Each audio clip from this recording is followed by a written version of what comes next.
what is going on? Okay, so hold on. Give me a second. I need to. All right. Hey everyone. Please forgive me. I need to do a little bit of setting up because I messed up. I created a YouTube live, but the link is all messed up, so I need to adjust the link and update. Delete this video. I don't know how to delete my old one. I think people are gonna get super confused and try to log on to my my other Facebook. What? How do I do this? Okay, I'm gonna put it as private. That's what I'm gonna do. There we go. Okay, I think that's good enough for now. All right, cool. So while everyone's confused of what's going on, I hope people find this stream. That's what I have to say. For today's stream, I want to talk about, let's see, again, I'll just do a live Q&A. What I will say is, I guess for today, I will kind of just talk about my day, which I did 6 presentations today through the nonprofit I work with, the Plus Me Project. New record for me, I've never done 6 presentations in a single day. The most I've ever done is 5. So for me, that was kind of exciting. I want to share with you a little bit about the journey of what it was like doing 6 presentations back to back, because presentations can get draining, just very physically draining. It takes a lot of energy for every single time I present. So that was a fun little experience for me. And in the meantime, I'm going to be waiting for comments and questions and conversation topics that you'd like to talk about during this Q&A, so we could have good conversations as always. So today I went to Saddleback High School, which is very conveniently only 15 minutes down the street from where I live, and I presented to about 200 plus avid students across 6 different periods. And I did my presentation. By now I've done this presentation at least 150 times, and it's fun. I enjoy it. I share my life story. I talk about the insecurities and the awkwardness that I have growing up. I talk about how I just always compare myself with my older brother and sister, and that yeah, just going through a bunch of insecurities. So if you'd like to hear more about it, let me know in the comments. That way I know what to talk about. I don't want to keep talking about myself, you know, and bore you to death and stuff. But I guess what I would like to talk about for now, before we go into Q&A, is I'd like to kind of talk about what was the process like, mindset, going through all these 6 presentations today. So I don't know, maybe it's interesting and there's something to learn from it. For me, what's really interesting about speaking for me is, even though I've already done 150 presentations of the same exact thing over and over again, every single presentation I do, literally, like the next time I speak, and even if I speak on the same day, every single presentation is different. Every single presentation is just the way I feel changes the presentation a lot. And it changes based off the audience. If the audience is super engaged and they're interacting, like they're, whatever it is, they're laughing, or I can see their eye contact and I can see that they're engaged, it helps me to open up more. It helps me to dive deeper into my stories. While if there's an audience who's maybe not as attentive, maybe they're, you know, tired or something like that, it's harder to have that natural connection when I speak. So I have to, of course, whatever you want to call it, step it up, or do something a little bit different, but it's different. And another thing that I realized for myself, this is me personally, is I had each presentation, I had about I think it was a 48-minute period. And for some reason, I did it 6 times, and I had a very hard time trying to cram all the stories and everything, all the lessons and everything I want to talk about into a 48-minute period. So that was really interesting, just observing. Another thing is, I know one thing that I do naturally, a bad habit I have developed, is using filler words, such as you know. And I remember one person pointed out in the comments yesterday, you know, some random number, maybe that person is on or will be on a little bit later, but someone pointed out, Richard, dude, you use a lot of filler words, you know, like, not to be disrespectful, but you use a lot of filler words. And then I just respond back like, I know, you know, that's just a bad habit that I have. But my #1 priority is to be authentic. That's my number one priority. I don't care if I'm using filler words as long as I'm being authentic first. So number one. And then I said priority number 2 to 10 is more of the speaking mechanics. It's how do I communicate in an effective way? How do I remove the filler words and talk smoothly? So today when I was doing the 6 presentations, again, the first 1 or 2 presentations, I was very focused on just making sure that I hit the message. And then as I did more and more and I got more comfortable throughout the day, I started to focus on other things, such as my filler words, because I have so many filler words. And I was watching, like briefly skipping through my live stream yesterday, and I noticed that my words were coming out way faster than my mind was thinking. So it was just, I noticed like I kept kind of pausing like this, you know? So that's something I want to improve on today's stream. I'm going to be a little bit conscious of that, but I also want to focus on the content and the questions and the conversations that we're going to have today. All right. So let's have an awesome time today. And I see a lot of conversations on the Facebook link right now. So Cyberlow, what's going on? Chowderp, hey, what's up, Chowderp? Yep, loyal guy. I love it.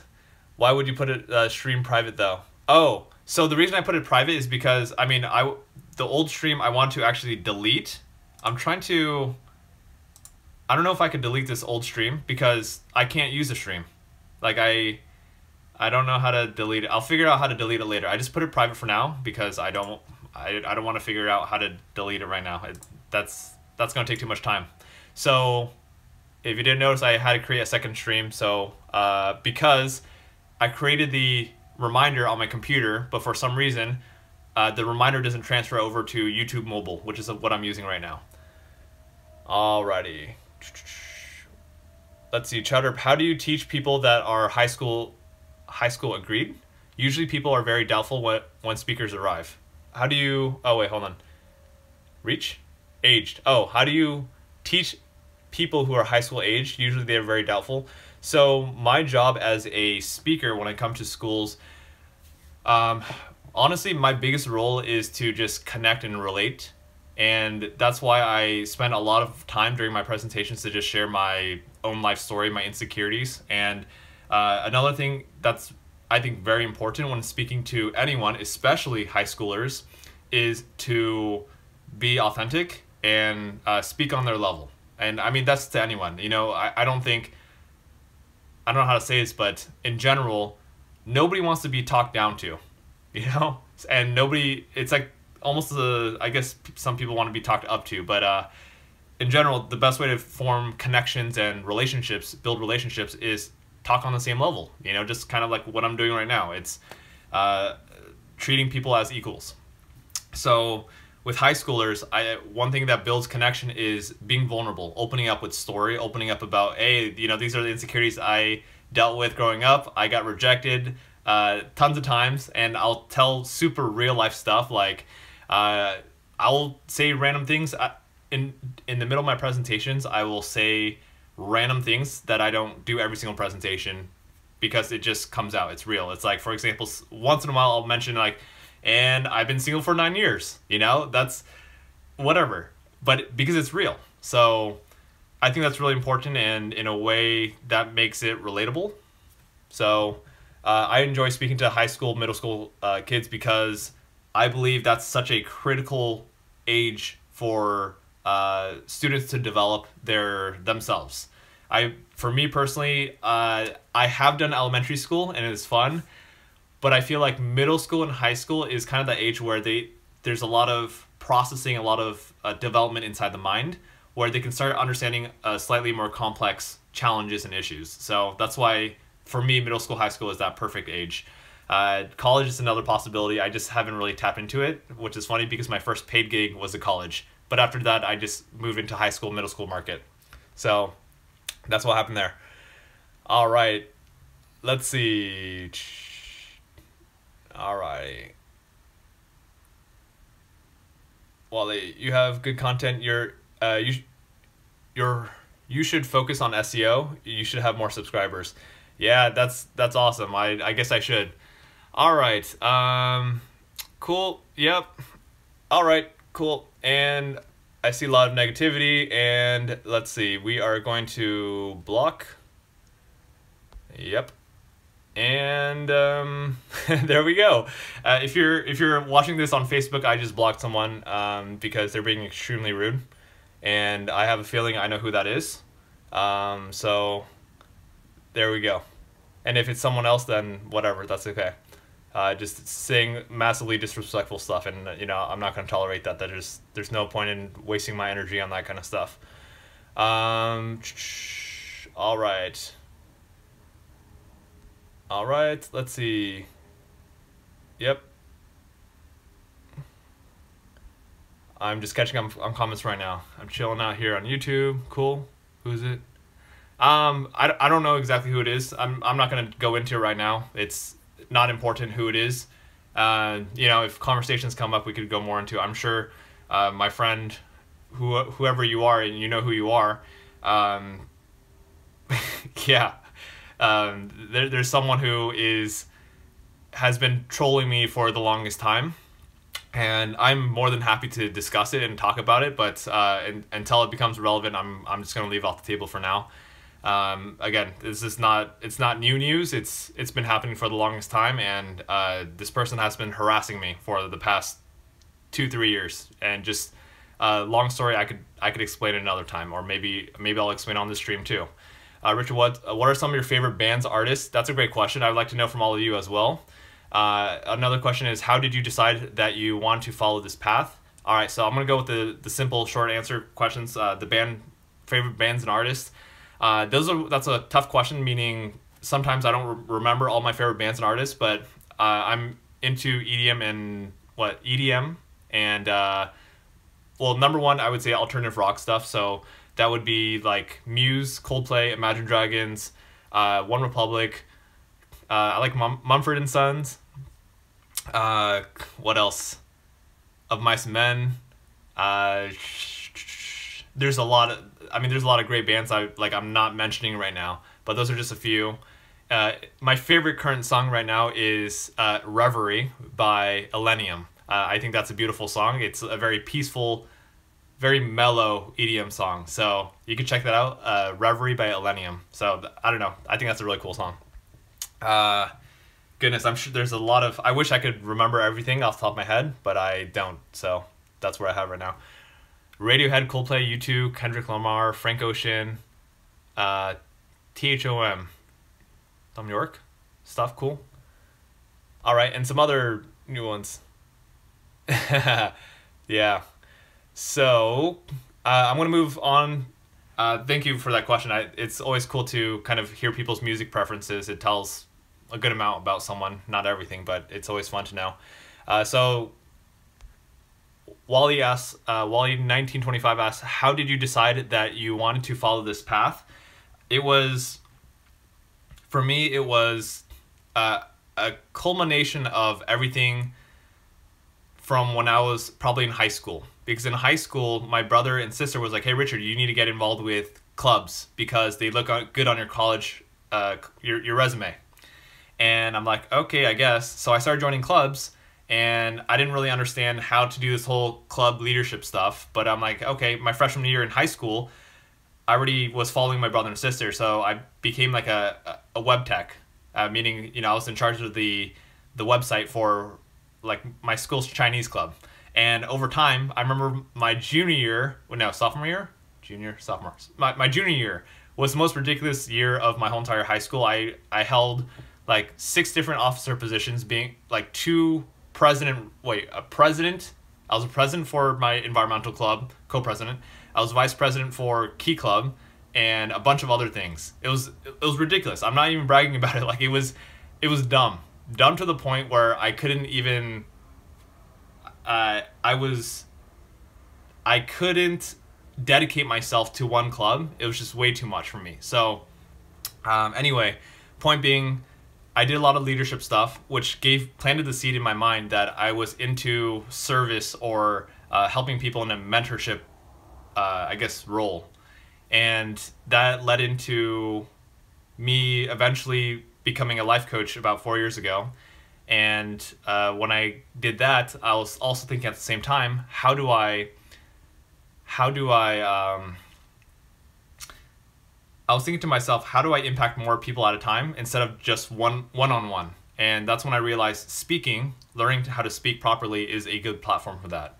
And I didn't know what my topic was. I didn't know my topic. I didn't know my message. So that's when I started making YouTube videos every single week, every single Wednesday. And from then, after week, I realized the main core topic for me was self-esteem. It was talking about insecurities. So that's pretty much what happened. I started talking about, talking about that. All right. Yeah. So that's my story and how I got to where I'm at right now. All right. Chowderp. Sweet. That's awesome that you know Elenium. Jerry Liu. I don't know who Jerry Liu is. Explain a lot of things. Huh. Okay, I'll look into that. Chowderp, I've been getting this feeling that I can't change things that I disagree with. The school system and homework load are two of those things. These are large systematic issues that I feel I can't change. Yeah, the thing with school, just like you said, there's not much we could do about it. The school has its own system, and you just gotta play with the system, right? All right. Let me see here. Chowder, how do I get over this? Any maybe make a change? Let's see. Yeah, I don't know. It's can't really change that, right? You gotta work through it. Let's see. I'm curious who Barack Obama is. Let's see. Don't feed the trolls. That's what I gotta say. Let them be.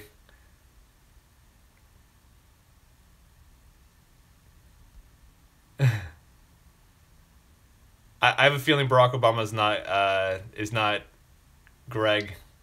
That's my take, because I kind of know where people come from based off what they say. Let's see, Rich, tell us what the story is with Greg. Why is he such a big hater? Honestly, I can't confirm who Greg is at this moment. I don't have enough data, but if he comes back in a different username, then I'll know. So, all right, cool. Sure. I mean, if we're on this topic, I might as well talk about this. This person, again, I'm not going to assume that Greg is this person. I don't have enough information. But I will openly talk about the biggest hater that I've ever had, and still have to this day, I guess. So I used to have a YouTube subscriber, and I'm gonna leave his name out, but I mean, if you read the comments, you can kind of see. So I used to have this. I used to have this YouTube subscriber that used to pretty much be my #1 subscriber. This guy watched every single one of my videos, commented on every single one of my videos, and I felt like we became pretty good friends. And at one point I decided I'm like, hey, I'm gonna actually go visit him in person when I go travel up to NorCal. And I mean, at the end of the day, he flaked out. I had his number, everything like that. Called him up and made arrangements. And the day of, he just didn't pick up his phone, and nothing happened. Anyway, things were good. I was supporting him a lot in terms of improving his self-esteem and whatever challenges that he was going through. And at the beginning of this year, in January, I was working on building up my my coaching business, and I started charging more higher rates, and mostly geared towards, I would say, entrepreneurs. And he just didn't agree with it. So from that little moment, he started just trashing and hating, and pretty much just turned 180 completely against me and started trolling me like all day long. And he started spamming all my Facebook friends and just commenting and like all this negative stuff. He's created at least 10 to 15 different fake Facebook profiles at least, and spammed all my videos, negative comments, all that kind of stuff. And the silly thing to me is, throughout this whole entire period, I haven't held resentment towards this person. In fact, I've emailed him and I said, dude, lots of love. And, I'm not here to fight, argue, and stuff like that. And I'm here to support you, and there's a point where I don't know how to say this. Like, I've always been supportive, but this person has chosen to be more malicious than kind of rebuild our relationship. And I've given him so many opportunities to kind of be like, hey, look, I don't want to waste your energy on this. I don't want to waste my energy. Like, let's just talk this out. And this person has chosen not to do that. So in turn, this person chooses to continue to just troll my YouTube channel and all that kind of stuff, and put me down, say a lot of negative comments, and I've kept a log. So you know who you are, and chances are, this person might be watching this video. Why? Because for some reason, he tends to use his time. I don't know why. He continues to use his time watching my content so he could trash on it. Why waste your time doing that, But, it is what it is. And for me, that's all I could say. It is what it is. And I'm going to continue doing me, because I know that what I'm doing in the world is positive. I have no intention to harm or hurt anyone, including the troll, because I'm here because I just want to support other people. So if you want to keep hating, keep hating. That's all I got to say. So that's my story with the hater. I mean, there's far more details. I've kept a log of all the very massively hateful comments that have been sent to me. Again, I know it's not personal. I get that this person is going through a lot with his life, and he's had a lot of hardship. And, whatever you want to say, I sympathize with that. I don't blame him for having resentment or hatred or whatever it is towards me. It's nothing personal to me. And, so I guess in a way I share because it's interesting, but I also share because hopefully there's lessons to be learned for all of us in this situation. That why do we waste our energy putting other people down? I think the only person that hurts is the person who's doing the bullying, in a way. That's all I got. All right, so since I was engaged, I shall now read comments. Let's see. He's on what? Okay, so let's see. Favorite books. My favorite book. If anything, I'm into personal development books and personal/spiritual books. Do I have it in front of me? I think I do. Yeah. I think it's right here. I'm trying to grab my favorite book. Is it? Yep, there we go. Boom, right there. This is my favorite book, The Four Agreements. It's a super simple book. I love the audiobook version of this. I made a video on this, by the way.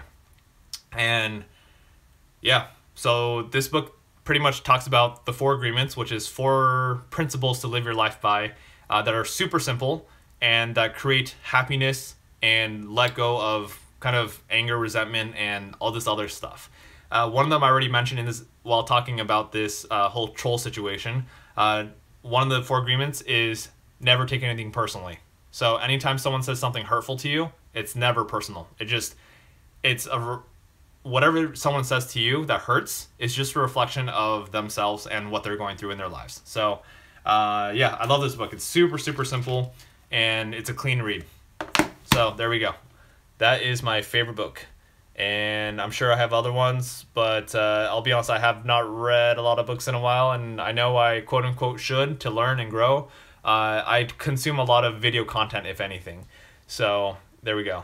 It's your jealous brother trying to get back at you. That's hilarious. Come back and there's another troll. Was just eating some cereal. Sorry, below. People on the internet say anything they want because they have all the power. There's nothing you can do to stop them. True. You just might just make it boring for them to troll you. Yeah. Then they wouldn't stick around to troll. Every YouTube video has a handful of haters. YouTubers, yep. What is your opinion on offensive comedy and or hate speech or just free speech in general? These are cool questions. I like that. My opinion on offensive comedy and or hate speech or free speech in general. So we got to break this question down because there's a lot of different parts to it. Let's start with offensive comedy. I feel like offensive comedy is okay if communicated in the right way. I think it's funny, as long as you can tell that when they are being offensive, they're also being respectful at the same time, if that makes sense. So you could be dissing, let's say, a race or a religion or whatever it is, but it's out of comedy versus out of attacking and putting someone down. So that's when I think offensive comedy is good and works out. And I don't know, sometimes it's just, I don't know, it's the way you communicate it. That's what I have to say for that. Hate speech. My opinion in hate speech is unnecessary. I don't agree with hate speech. I really don't. I understand everyone has their opinion. I understand that, people are narrow-minded and they have their own opinions. And I don't know how to say this. I respect that. Everyone has their own upbringing. So I accept them for who they are.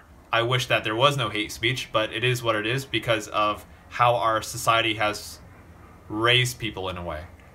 So ideally, I would love hate speech to go away, and hopefully I'm crossing my fingers, and I believe the more we have these conversations, the more we talk about, openly being gay. What does it mean to be gay? Or we talk about race issues, or we talk about, there's so many different, gender stuff, everything. The more conversations we have as a society, the more open-minded we become and more accepting we become. Let's use homosexuality for an example right now. I think, let's say a generation ago or a few decades ago, there wasn't as much talk about homosexuality as there is today. I think it's being more accepted into our society, and I really appreciate that a lot. And when I say our society, I'm talking about, I want to say westernized culture. I don't know if that's true. I'm going to say United States. Western cultures, possibly, I'm not 100% sure. But I do know there are YouTubers, or YouTube subscribers, that live in countries where homosexuality is not accepted. They live in a very religious country where it's illegal to get married to the same sex, and I think you could be put in prison for trying to marry someone else. I don't know if you could be executed for that. That seems pretty intense, but I wouldn't be. I'm sure somewhere on this earth that exists. So, that's what I have to say. Hate speech is unnecessary, but we're slowly getting better at that. Free speech in general, I think free speech is great. It gives us the opportunity to voice our opinions. I do believe, in general, free speech is great, and we all get to be respectful of each other. I believe we get to learn how to empathize. We get to learn how to give our opinion, but also, again, just be respectful in general. It doesn't mean you have to filter yourself. It just means you got to be mindful that other people have their own opinions, and put yourself in their shoes, understand their perspective. I think that's a big part of free speech, is understanding. We can't just give our own opinion and be blind to other people's opinions, because I believe if we are only focused on our own opinion, that's silly, because we're not always right, But I think a lot of us are very narrow-minded and think that we're always right. So that's my thought there. Let's see. Am I in LA? Yes, I'm pretty close to LA. If you were talking about on a global scale, I'll just say I live in LA. But if you live in California, I will say I live in Orange County, which is just south of LA. So it's pretty close. The LA county line is probably less than a 30-minute drive from where I live. Am I into memoirs or autobiographies? Keely, good to see you on, by the way. Yeah, I enjoy memoirs and autobiographies. I'm not much of a reader. That's not something I'm proud of saying. I just didn't grow up reading a lot of books. Fun little fact about myself is that I think up until college, I probably only fully read maybe 2 books. And I got through high school and college just through SparkNotes. So book summaries and SparkNotes. Because I struggled so much with reading comprehension. So after I graduated, I started reading a bit more on that. But in terms of autobiography and memoirs, I love learning about people's stories. So even if I don't read about them, I like listening about them. I like watching videos about them. I think humans are so fascinating, and yeah, I feel like the best, to me personally, the best way I learn is just through conversations about other people and their mindset. How do their brains work? So that's what I have there. Let's see. Why do I disagree? Let's see. I don't agree with gay marriage. Why do you disagree? Okay. So wait. Oh, I see. But not to that extent. I'm gonna go to the gay marriage conversation with Cyberlow. I don't have anything against people who are gay. Most don't have a choice, but I don't really agree with them. It's not real. It's not really a real marriage. Oh, okay, that's interesting. That's This is a great conversation. See, Cyberlaw, I appreciate that you have your own perspective of that. For myself, I mean, how do you define marriage? You know, I feel like marriage is, of course, there's a legal definition of marriage, but to me, marriage is I don't want to say it's a subjective thing, but it kind of is. It's, people define marriage in a different way, you know, and we all just group marriage under one category and we call it marriage. So we could have a universal word to define like a committed relationship that's official. I don't know how to explain that, but I do believe in gay marriage. You know, I think that if people have certain feelings that are not with, you know, just man woman, but it's man man or woman woman or something in between, then for me, I feel like they should have the freedom to do that. So there we go. That's my short thoughts on that. Did I miss anything? Let's see. Some people hide under the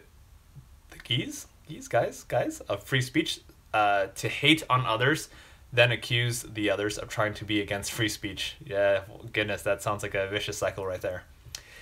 Going to political conversations to learn is the best way to go. What did you study in college? I studied, first of all, whatever I studied in college, I feel like was pretty irrelevant to answer. I don't, not to hate or disrespect the major or education that I had, but I could have had any major in college and graduated and have the same life that I'm having right now. No disrespect. It's just, for me, college education was college education. It was just going to school, you know, because my parents told me to. I studied in business administration with a concentration in marketing and human resources management. But again, I don't think that's super relevant to what I'm doing, even though you could say, oh, well, you study business and you're running a business. Yes, sure, there was definitely some courses that did help. But at the end of the day, I feel like a lot of my learnings of becoming an entrepreneur or running a speaking business and doing whatever I'm doing came from real life experiences of just doing it. That's it. The real, the university of real life. Like, that's pretty much, I feel like that's the best kind of education you can get. Let's see. All right. You can't really say that it's just a relationship. Okay. If three people live together and pay their taxes together and do everything together, does that make it a marriage? I mean, again, this is one of those things. So I'm of the belief, if we're talking about marriage, are we talking about a legal marriage? Or are we talking about marriage based off people's definitions? I prefer, personally, that marriage should be based off people's definitions. Of course, sure, there's a legal aspect to that. Let's not talk about that.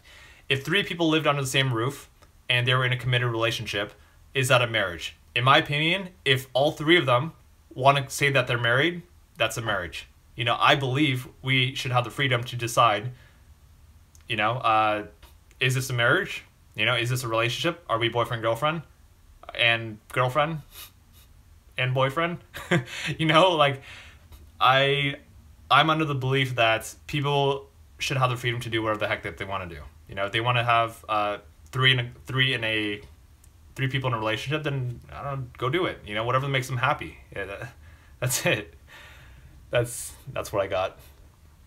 I don't believe in taking away people's freedom and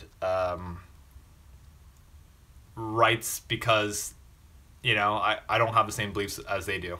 As long as it's not harming other people, you know, as long as it's not being malicious to other people, I feel like people should allowed to do whatever the heck they want to do.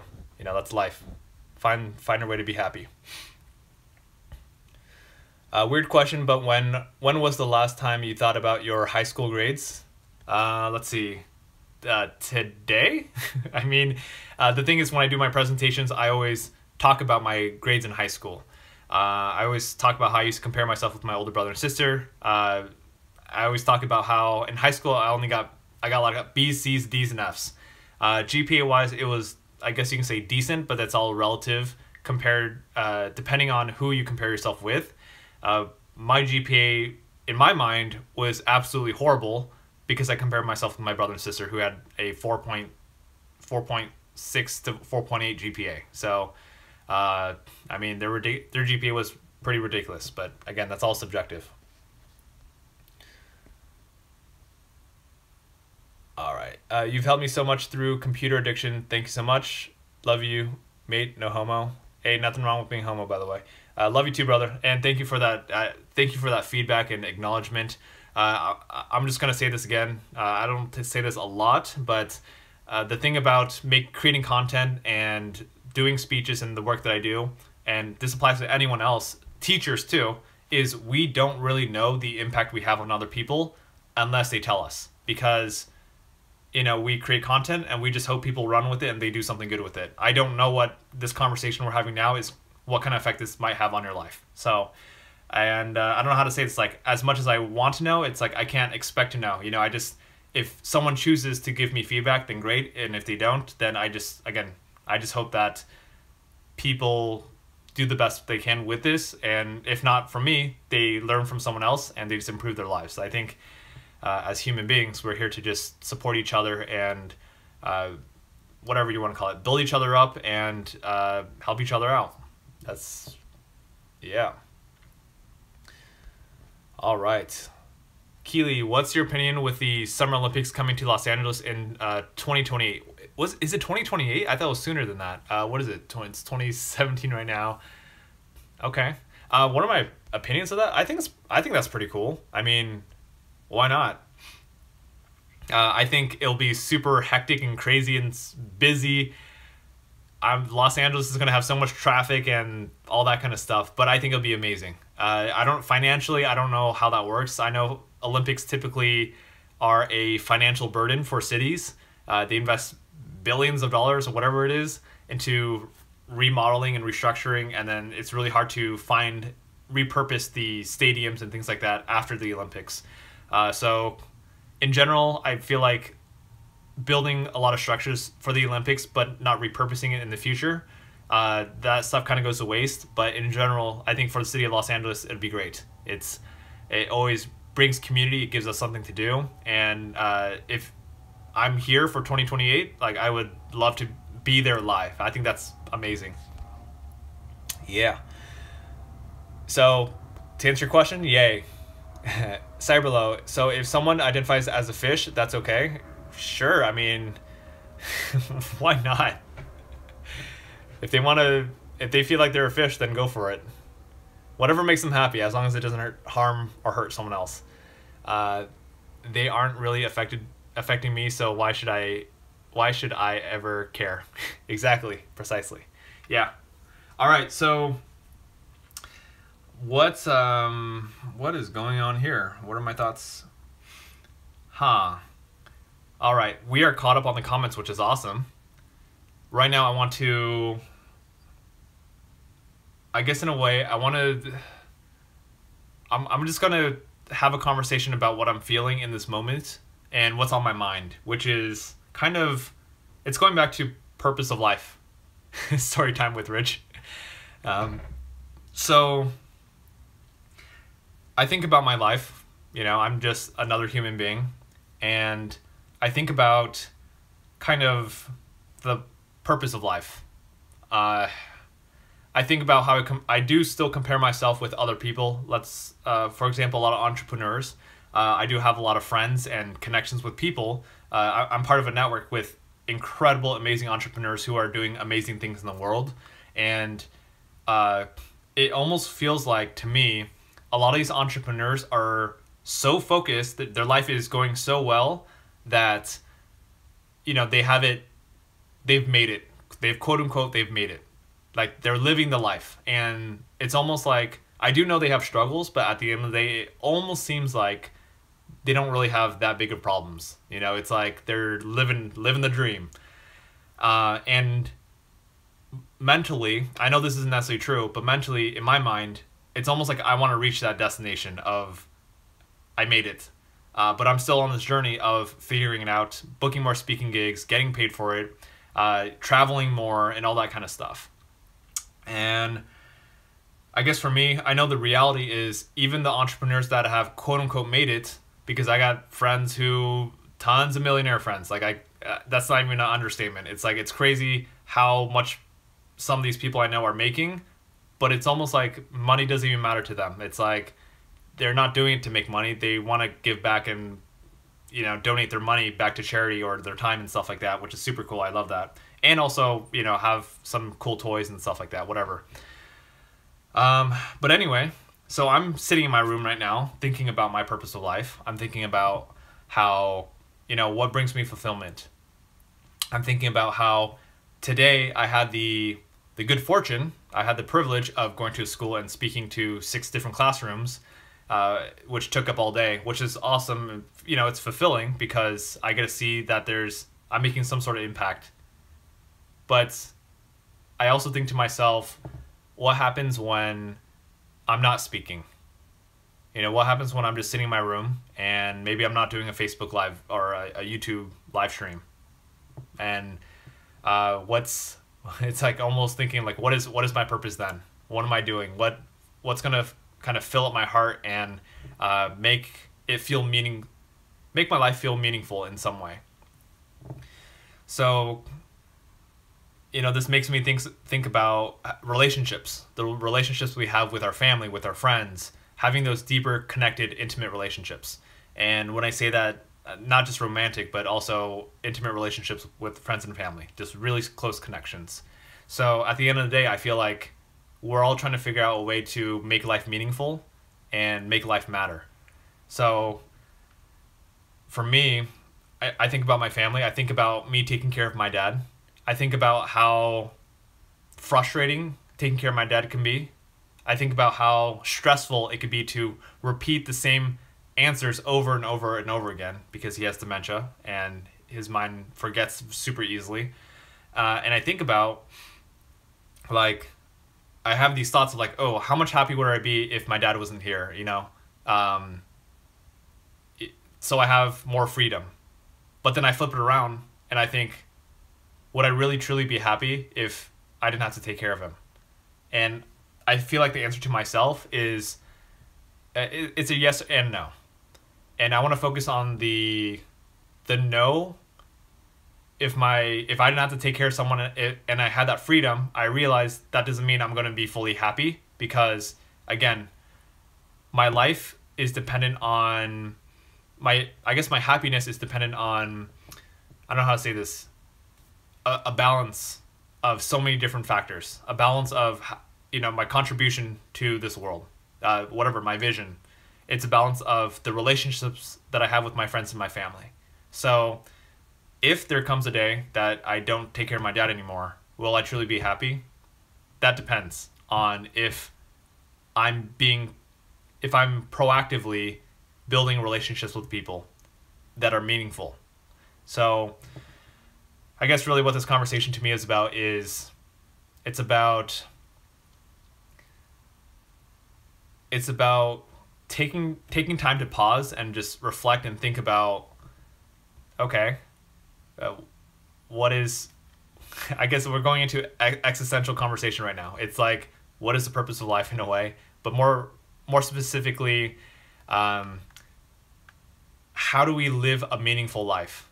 One that will make us genuinely happy or joyful. And I think it's important to not just keep chasing the quote unquote dream, not just chase the money or chase the fame or whatever that is. And for me, not just chase the whole, how many people can I impact in the world? I think that's great. I think we should all keep pursuing our goals, but at the same time, I think we get to fulfill the other areas of our lives, such as relationships. I think that's a huge one. As human beings, we need a lot of connection. So connection with people, connection with nature, connection with ourselves, connection with something. I think that's a pretty important part of being a human being. So, yeah, that's what I got there. All right. Catching up on comments now. All right, Cyberload. Not everything that doesn't affect you doesn't mean that you shouldn't care. If America decided to bomb Syria tomorrow, it doesn't affect you, but you shouldn't. But shouldn't you care? That's a great point. Let's see, Chowder. I don't think I would ever get to the point making it. Sort of depresses me when it happens. Just being good to see you. Awesome. How are you feeling tonight? Well, I'm personally feeling good. How are you feeling? I know you're. It seems like you're asking everyone, all the cool peeps in here. Kathy, good to see you on. NJ, what defines you as a happy person? Let's see. Alrighty. I will answer that question in just a second. NJ, what defines you as a happy person? Let's see. First thing I want to do is, I'm trying to answer these in order. Chowderp says, I want to talk a little bit about the whole feeling depressed that we're not going to make it, or, we're never going to quote unquote make it. I don't know how to say this. This is a tough conversation. So the reason why I feel like this is a tough conversation is because as human beings, I feel like we have a choice. We have a choice to either decide, are we going to settle for less? Are we going to settle for comfort, for less? That's what I have to say. Or are we going to push ourselves and commit to achieving our goals and our dreams? And it's tough because if you were to pursue your dreams and you did not achieve your dreams, I think the fear would be failure and just disappointment that you didn't achieve your dreams.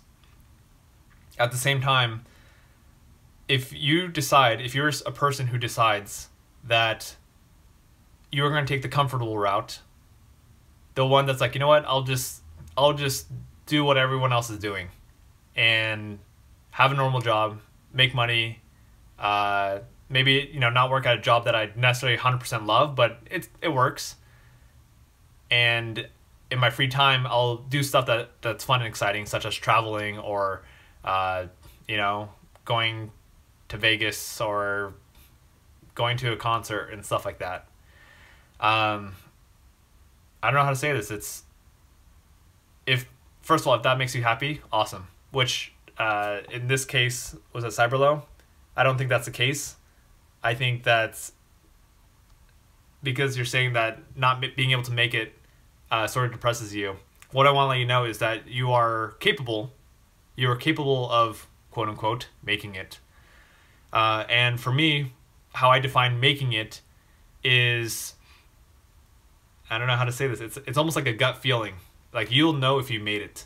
And let's say you want to be I don't know. I'm going to go with let's say you want to play in the NBA. You want to be a professional basketball player. And at this point, you're like, okay, well, it's not realistic for me to do it, which is fair. But my question is, can you, quote unquote, make it in a different way?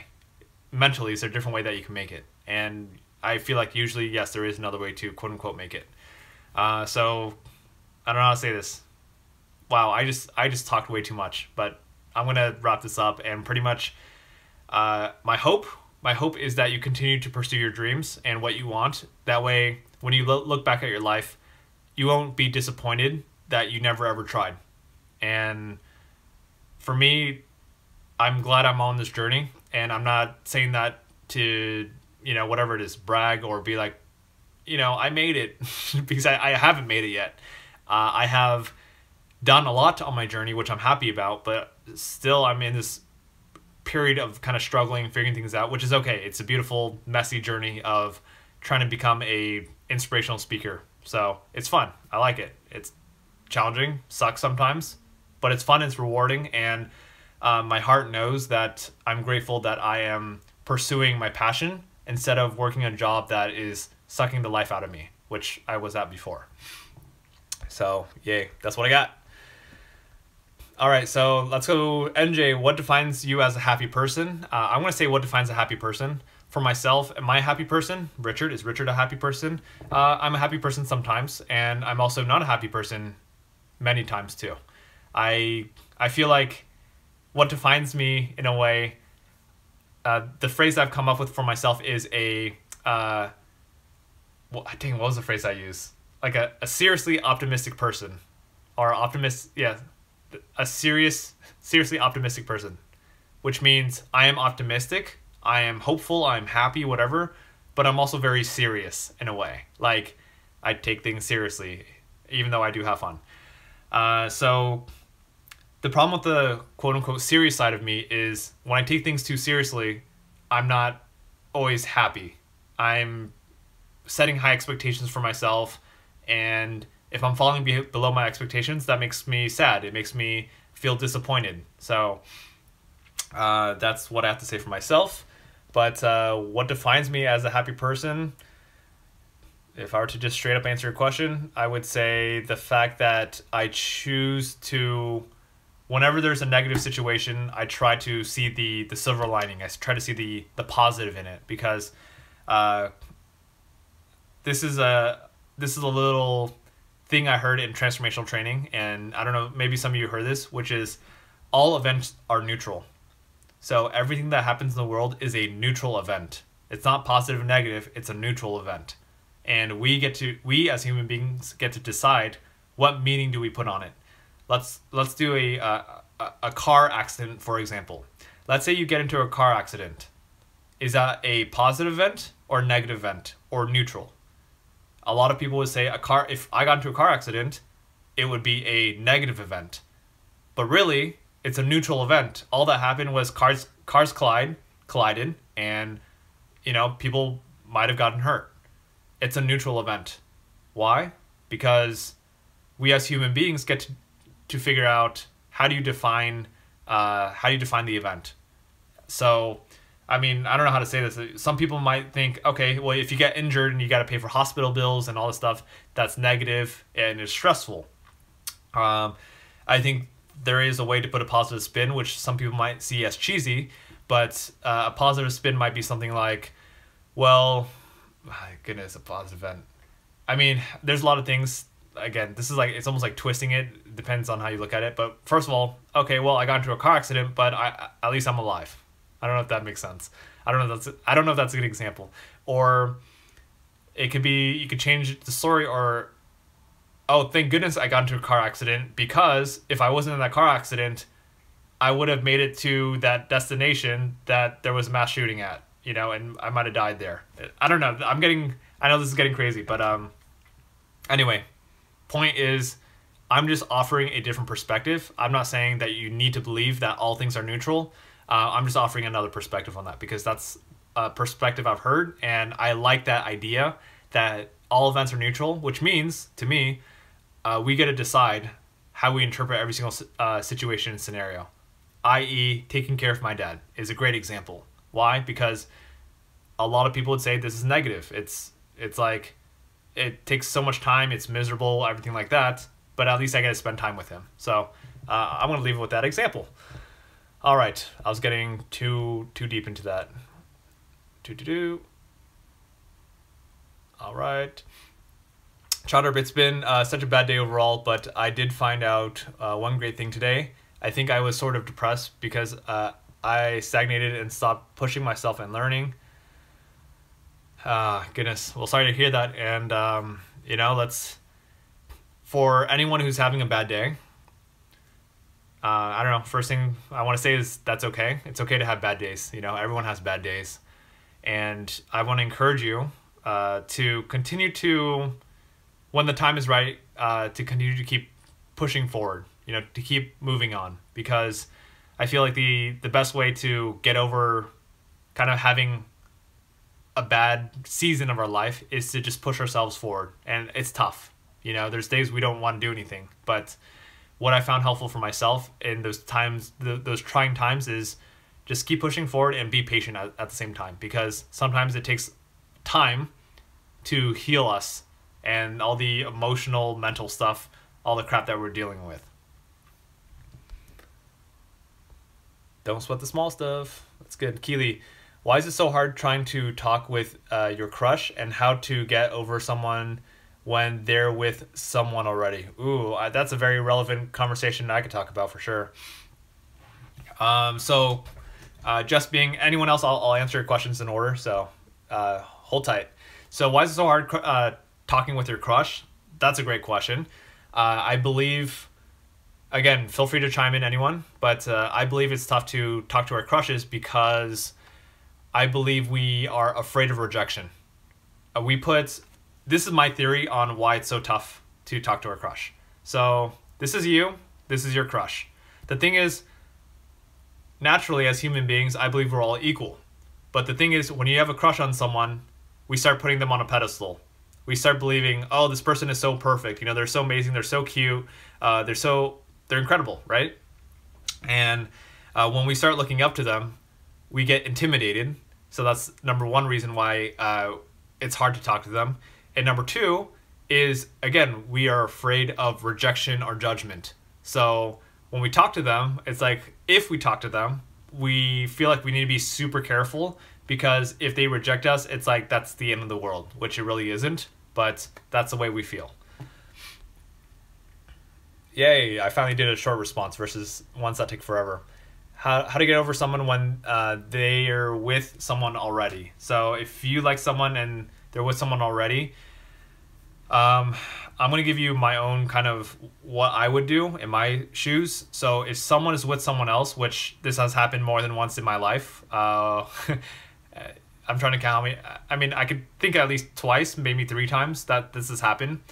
And for me, there's several things I try to do. One is I try to detach. I try to detach myself. I'm gonna use a fake word, which is like unattached a word? I don't know. I try to unattach myself from the situation. I try to unattach myself from the expectation that this person and myself belong together. You know, we should be together. Why? Because as human beings, sure, we're gonna have feelings. You know, like, oh, this is the one. You know, I really like this person. I really want to be with this person. And I do my best to just respect that, hey, you know what? This person is allowed to like whoever they want to like, and allowed to be with whoever they want to be. And at the end of the day, if I truly care for them, I just want them to be happy wherever they go. And not in the way of like, oh, you know, you be happy and I'll just be sad and miserable. No, it's I just want you to be genuinely happy, you know, because everyone deserves to be happy, especially you, because I like you. So you go be happy, and I'm going to continue to try to figure out my own life and find the person that's right for me. And if opportunity comes up where, you know, maybe you're single again, then maybe we'll see how things work out. That's the way I handle things mentally. I had this really big crush on someone in August. I highly doubt she's watching this video. I'd be super surprised if she watched this video. I don't think she has time or concern for that. Anyway, this girl was super amazing. Like she's such a good personality, and you know, we had a lot of great dates. We had a lot of great connection, chemistry, everything like that. And I thought there was potential in this, but where she was at in her life was she just wasn't ready for a committed relationship, and so she was dating multiple people at the time, which I was like, you know, first I was kind of like, oh, that's kind of weird. But at the end of the day, I got to understand why she was doing that, because of her past relationships and overcommitment to a relationship, whatever you want to call it. And she just needed to explore and stuff like that. I'm like, okay, I respect that. I don't agree with it, but I respect it. And at the end of the day, I mean, I don't know where it is right now, but honestly, it's like, it seems like, if anything, she might still be dating other people and not me. And I don't know how to say this. I respect that, you know? We had a good connection, but I'm like, you know what? Hey, whatever makes you happy, whatever is right for you, cool. For me, Richard, as much as I like her, and I still, I don't know how to say this. I do think about her, but I know for myself that I'm not going to dwell on it forever. And I will think about, you know, the possibility that maybe down the road something will happen, but I'm not going to count on it, and I'm going to continue with my life and move forward from it. So that's how I'm dealing with it. Araceli, good to see you. Cupid. Cupid. Good to see you on. Thanks for hopping on YouTube. That's super cool. All right. Let's see. How do you get over someone when they're ready with someone? Yep, I think I answered that. What was with the 6 speaking presentations? I talked about that earlier. You could rewatch this after the stream ends. But essentially, I spoke 6 times at a school here in Santa Ana. It was about 15 minutes away, Saddleback High School, because my friend Araceli is from the area, so maybe she'll know, even though that's a little bit down the road. Let's see. So I had a good time, and it was just a fun little challenge. I'm not going to dive too deep into it because I already talked about it. NJ, it's a dilemma, choice for everyone. Life has a dilemma. Sorry. That's cool. All right, Keely, the NBA topic. Anything is possible. If you think you can start being a professional athlete later in life, then go for it. You don't have to believe in the starting as a kid theory. Believe in yourself. Yeah, I agree. It's, I don't know how, for me, I would say, I believe having dreams and goals are great. And at the same time, it's also good to be realistic. And when I say being realistic, I say that loosely. I'm not saying, be realistic. So if it doesn't make sense, don't do it. If you're passionate about being in the NBA, like let's say you're 30 years old and you haven't started playing basketball, but you want to be in the NBA. Chances are you probably have a very, very slim chance of being in the NBA based off our human anatomy and how our body is at its prime around the 30s, especially for basketball. 30 and younger. 25 to 30, something like that. But if you're passionate about it and you're not attached to the results of being in the NBA, but you just really, really want to focus super hard because that's your life goal and that makes you happy, whatever makes you happy, do it. That's what I got to say. But I think being realistic and just being realistic is a good tool to have, so you're not super disappointed, and that you also keep yourself alive and put food on the table, whatever that is. Am I bilingual? Semi-bilingual. I mean, no, yes, no. I'm going to say no. I mean, I know some Mandarin Chinese, but my Chinese is pretty bad. 不好，我的中文不好。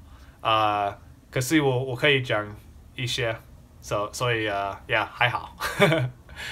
So if you understood Chinese, I just said my Chinese is not very good, but I could speak a little bit. I could understand it.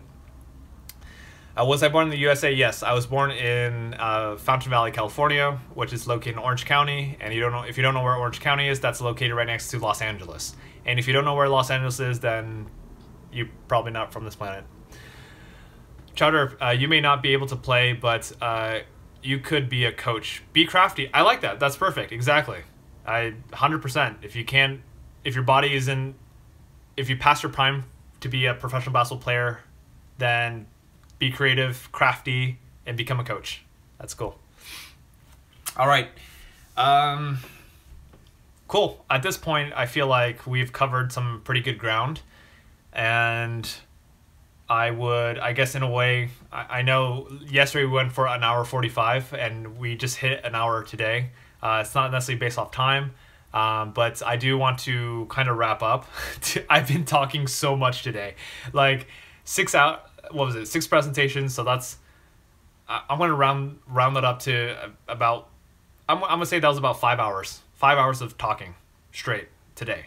So I did that, and then we got this this YouTube / Facebook live that we're doing for over an hour already, so that's 6 hours. I was having conversations with other people, so 7 hours. So lots of talking today. I realized that when you're talking a lot, you gotta be mindful of your throat, because it does get sore. And when I start booking more speaking gigs, I gotta like maintain it. So I give huge props to musicians, because they gotta manage their vocal cords and stuff like that. Ventroy, good to see you on. Look who's on. Let's see. Hold up. What? Hold on. Wait. What just happened here? What I mean? If only Avery and Ventroid were here. I know. Ventroid. Hello. Look at that. Oh, I was hoping Avery was just gonna hop on all of a sudden. That would have been cool. Where are we at? NJ, What I mean, life has a dilemma. It depends whether if we live or we die, but it has time. Not clear. What I mean, life has dilemma. When I mean life has dilemma. Not clear. Not clear. You may have to clarify that one. Okay. We are all born to have a set point where our death may be. So a point where we're gonna die, depending how much we lived. Still not clear. NJ. All right. So feel free to clarify. Forgive me, I'm not super clear on that. Araceli, how can I have people confront me to let me know if I'm doing something wrong rather than have them not let me know and get angry at me? Well, I mean, I feel like at the end of the day, it's if you sense something, I feel like it's just communication. It's having that conversation, you know, straight up just go to the person and say, hey, if you notice something, you could say, hey, I noticed that there's a little bit of tension or, you know, something's a little bit off. I just want to let you know that if there's anything that I'm doing that's upsetting you, would it be, I'm requesting you, would it be okay if you just let me know? You know, I want to make sure that we have that open communication because I don't want to have problems between us. Does that sound good to you? You know, so that's all. Just communicate. Let's see. Click on the video, and that was the latest post. Araceli.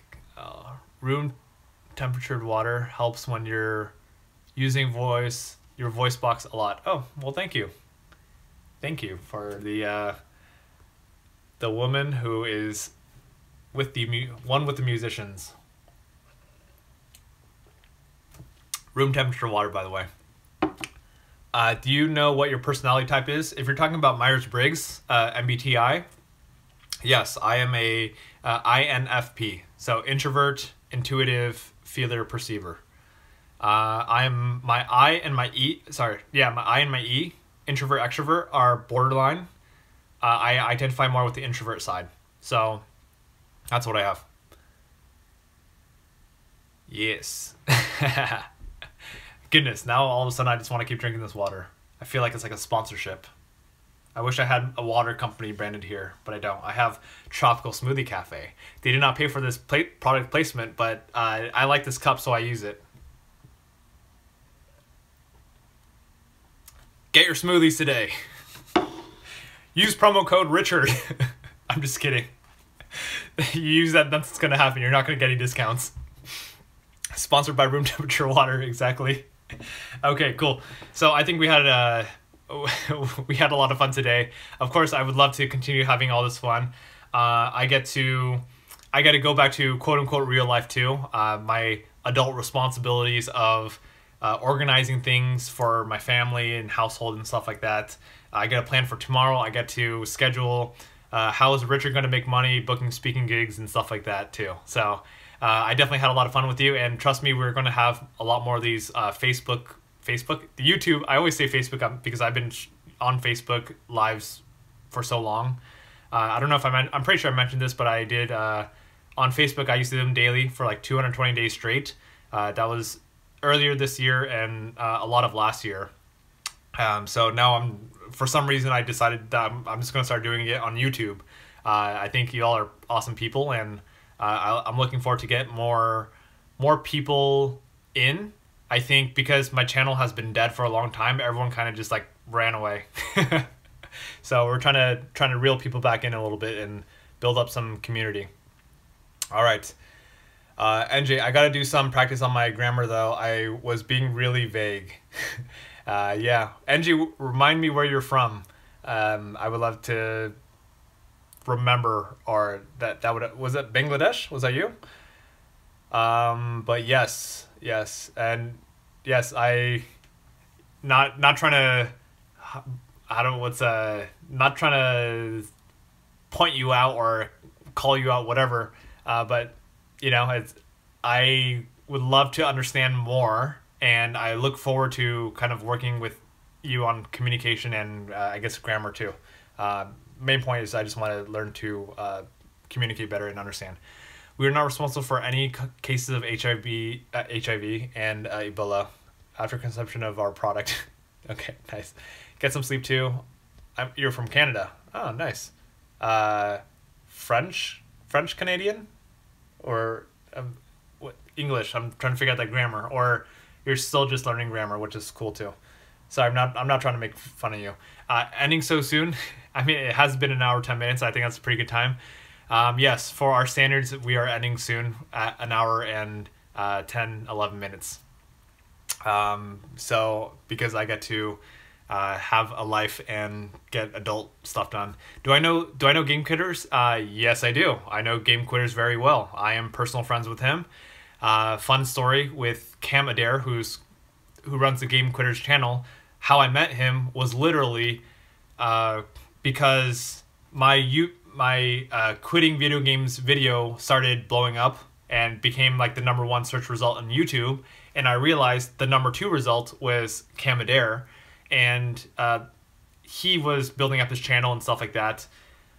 So I ended up just reaching out. At first, it's funny. At first, I had this mindset. I'm like, ooh, I want to make sure my video is above his, so people follow me and stuff like that. And then later on, I'm like, you know what? I should just reach out to this person and just talk, see how we could help each other out and support people who are struggling with video game addiction. So I reach out to him, and we have some conversation through Skype or something, and we Facebook friend each other. And now it's been 3 years, two or 3 years, and we've been friends since. And I've met up in person with him. I've done he's done a video on my channel, and I've done a video on his channel, and we're friends. We're part of the same entrepreneur community, and that guy's crushing it. I love what he's doing. He's traveling around the world and speaking. We share a lot of the same friends, so yes, I do know Game Quitters, Cam Adair, for sure. English Canadian, awesome. Let's see, then I just got here. Okay, let's see, Keely, if you have a chance acting with Wong Fu, would you? Heck yeah, that'd be awesome. I do have connections with Wong Fu. I mean, I'd probably have to dig and think about who I know. I have a lot of friends who are like connected, so I think that'd be amazing. I just think, my acting skills are meh, like lots of improvement to do with my acting skills. But that'd be amazing. I think I love what Wong Fu does, and yeah, that would be cool. Look up Daniel. He already has one. Wait, what? You should be on a TED Talk. You're a good speaker. Thank you, Daniel. Yes, I do have a TEDx video that I did, surprisingly, at the very beginning of my speaking career. I got a TEDx gig or opportunity through a connection or a friend that I had. So the title of it is called Embracing Awkwardness. It is linked at the very, very bottom of my YouTube channel. If you're using desktop. If you're using mobile, you probably won't see it. But you can always just Google search or YouTube search TEDx and then Richard Kuo, and you'll find it. I can help you with acting. That's awesome. Acting is a skill. It's amazing. Actors and actresses amaze me, because it's like, in order to be a great actress or actor, you really have to step into the personality. You can't, those cheesy high school skits where you have a script and you're like, oh, I'm so sad today. Like, that's fake acting. That's the cheesy acting. But if you want to do real acting, you got to really feel how that person is feeling when they're sad and commit to it. Like, you got to, you have to be them. So I have a lot of respect to actors and actresses. It's like, it's so crazy how much mental game you got to have, and to go through all these emotions that you're not genuinely feeling, and you got to flip that switch to start feeling those emotions. So, that's some tough stuff. All right. Let's see. Raskin, what's going on? Wish you could stay longer. Gotta go sleep. Hey, we all gotta go to sleep now. We're gonna end the stream pretty soon. I grew up with acting. I didn't know that. Modeling and singing. Emotional adaptation. Healy, I watched lots of TED Talks and TEDx's. That's how I found your channel. I watch more of TED Talks than TEDx's, but thought they both were the same. I mean, they're essentially the same. TED Talks are generally more higher quality stuff, and you gotta have a certain, you gotta be invited to that, and very exclusive. So yeah, but I mean, Simon Sinek, Start With Why. You know, I believe his popular talk is actually a TEDx talk. There's a lot of top TED videos that are TEDx's just because that's where they started and it just caught on and they had good messages. So there we go. Alrighty, cool.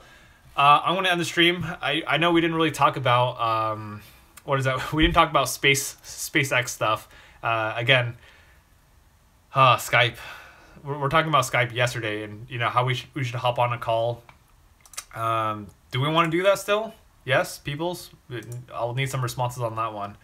Are we doing a Skype session and having a round robin open forum where we all see each other's faces? You know what? Maybe we'll do Zoom. Zoom? Skype? Okay, cool. So, goodness.